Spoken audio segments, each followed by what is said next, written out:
বাংলাদেশ, পাকিস্তান বা আফগানিস্তানের কেউ ভারতের নাগরিকত্ব পেতে চাইলে তাকে নিজ দেশের পাসপোর্টের অবস্থা জানাতে হবে এবং এই সংক্রান্ত একটি ঘোষণাপত্র ডিক্লারেশন জমা দিতে হবে।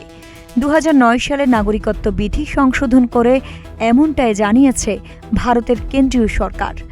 ভারতীয় সংবাদ মাধ্যম আনন্দবাজারের প্রতিবেদন অনুযায়ী ইতিমধ্যে এ মর্মে বিজ্ঞপ্তিও জারি করেছে ভারতের কেন্দ্রীয় স্বরাষ্ট্র মন্ত্রণালয়। বিজ্ঞপ্তি অনুযায়ী ভারতের নাগরিক হতে চাওয়া কোনো বাংলাদেশি, পাকিস্তানি বা আফগানের কাছে নিজের দেশের কোনো বৈধ কিংবা মেয়াদ উত্তীর্ণ পাসপোর্ট থাকা চলবে না। কোনো আবেদনকারীর কাছে বৈধ পাসপোর্ট থাকলে তাকে সেই পাসপোর্টের নম্বর, সেটি কবে জারি হয়েছিল, তার মেয়াদ কতদিন, এইসব তথ্য দিতে হবে। সঙ্গে লিখিত আকারে এও জানাতে হবে যে নাগরিকত্ব পাওয়ার 15 দিনের মধ্যে ওই আবেদনকারীর নিজের কাছে থাকা বৈধ কিংবা মেয়াদ উত্তীর্ণ পাসপোর্টটি ডাক বিভাগের সংশ্লিষ্ট সিনিয়র সুপার বা সুপারের কাছে জমা দিয়ে দিবেন।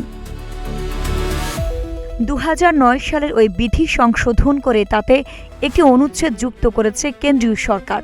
বলা হয়েছে, এই অনুচ্ছেদটি বিধিমালার ওই একসি তফসিলটি ভারতের নাগরিকত্ব পেতে চাওয়া বাংলাদেশি, পাকিস্তানি এবং আফগান হিন্দু, শিখ, বৌদ্ধ, জৈন, পার্সি এবং খ্রিস্টানদের জন্য প্রযোজ্য।